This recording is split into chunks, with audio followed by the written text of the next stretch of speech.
junkies, welcome back to Twin Flicks, where we always here celebrating the magic of movies and physical media with you. So today we're taking a look at a film from 1992 that Simon and I both saw in the theater, I believe 3 different times. It has a stacked cast, and from the director of Field of Dreams comes Sneakers. And unfortunately, Sneakers has been one of those movies that just never really had its day on home video. I mean, I've owned this movie on VHS, I owned it on a Laserdisc, the DVD.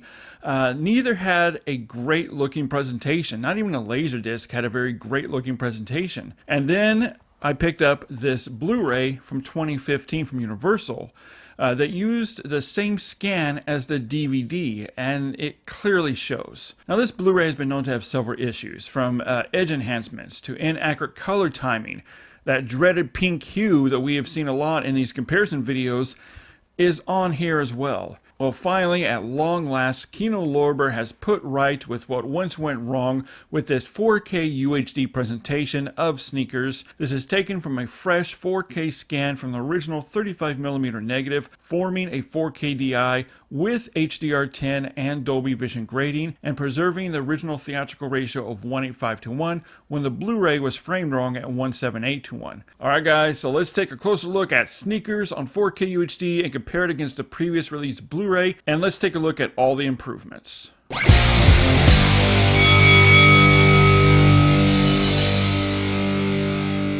Now, as I said at the top of this video, Universal's Blu-ray had many issues to it, and one of the biggest was a very flat and inaccurate color timing that also carried a magenta pink hue wash over the image that affected the white especially. You can clearly see this here with the just the telephone, or here with the white ducks, and also with white walls or doors. Anything that had white shirts carried this pink hue to it. Now with the 4K scan, the new color timing, and HDR10 Dolby Vision grading, Sneakers now looks much better accurately displayed and much more natural now. Also, without this pink hue wash, we now have finer details and splashes of color that we never saw before on the Blu-ray because it was hidden behind this pink hue wash. Now, as for the rest of the color palette, honestly, Sneakers was never a particularly vibrant looking movie in the first place. And while the film isn't bathed in bold, lavish colors,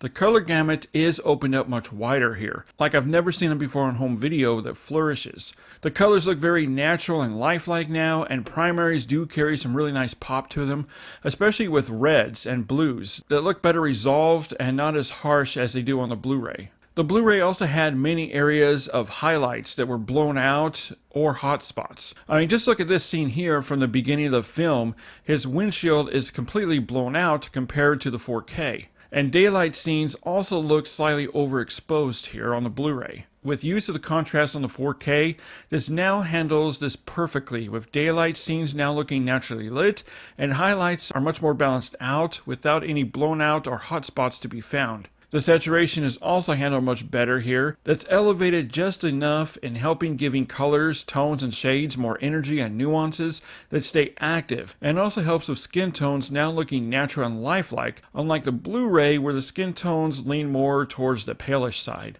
I mean, the color palette from beginning to end is really striking. Now, another major area with the Blu-ray that was lacking was with the black levels. They were very mishandled.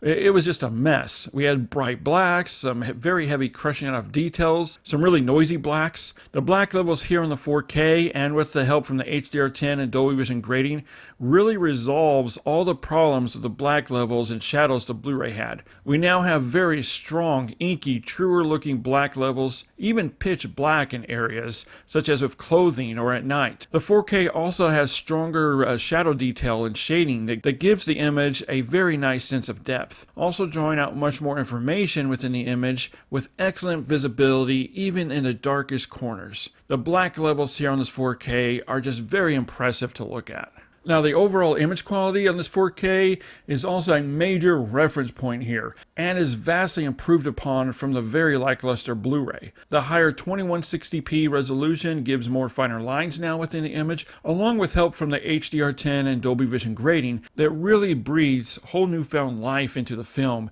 to the point I honestly felt like I was watching the movie for the first time. For starters, the very extreme use of edge enhancements from the Blu-ray are long gone, and likewise all the harsh anomalies that came with it. The 4K scan has cleaned up the film, is now free from some of the yellow splotches or black and white specks that popped up here and there, and also other artifacts, while also retaining all the imperfections and artifacts inherited from the original 35mm negative that gives a nice filmic appearance throughout. The image now looks clean, clear, and as sharp as the early 90s lenses could capture. What the lenses captured is what we are seeing on our TV screen. Facial close-ups reveal pores, wrinkles, lines, beads of sweat. Also, strands of hair and skin textures look remarkable and stays clear and sharp, with no artificial sharpening done. And objects feel much more tangible now, unlike the Blu-ray, with some really nice sheen to objects. Backgrounds stay consistently clear and sharp. Sneakers on 4K also has much more depth and three-dimensionality now within the image, and this is a major plus here that gives a much more truer to life imagery and really allows the film to breathe, giving a much truer cinematic experience like I've honestly never seen it before. And again, I've owned this movie since VHS and Laserdisc days. The bitrate ranges between a healthy mid-80s, and I saw it top out around 105 Mbps. The grain structure on the Blu-ray was all over the place, from globby, muddy to swarmy grain. I even noticed some frozen grain in different scenes, and also during the darker scenes, the grain was very noisy. The 4K has this all under control. That's a much better resolved and tighter grain. I did notice some chunky grain here and there, mostly during the darker shots, but it's really nothing to talk about, and it's just inherited from the original negative. Overall, the grain gives a very natural looking 35mm filmic appearance. Guys, after years of putting up with very poorly done transfers, we now finally have the upgrade that Sneakers deserves. Alright, now let's get into the audio presentation of this 4K, and it does come with the same DTS 5.1 HD and DTS stereo mixes as the previous release Blu-ray. And while, yeah, it would have been nice to have an updated sound mix or even Atmos mix, that would have really been a huge welcome to this 4K. Still, the 5.1 mix gets the job done and matches the film's visuals. Guys, Sneakers on 4K UHD is a remarkable 4K presentation and is a very warm, welcomed upgrade from the previous Blu-ray release. Or if you don't already own it, definitely pick it up and add it to your library today. Well guys, head over to the comment section and let me know when you look at the differences between the two formats, the previous release Blu-ray and this new 4K UHD, which do you like better? Head over to the comment section and let me know. Alright guys, well thanks so much for hanging out with me for a few minutes here as we take a look at Sneakers on 4K UHD from Kino Lorber. Let's get this garbage out of here. As always, keep physical media alive and stay tuned for another 4K versus Blu-ray comparison. Twin Flex presents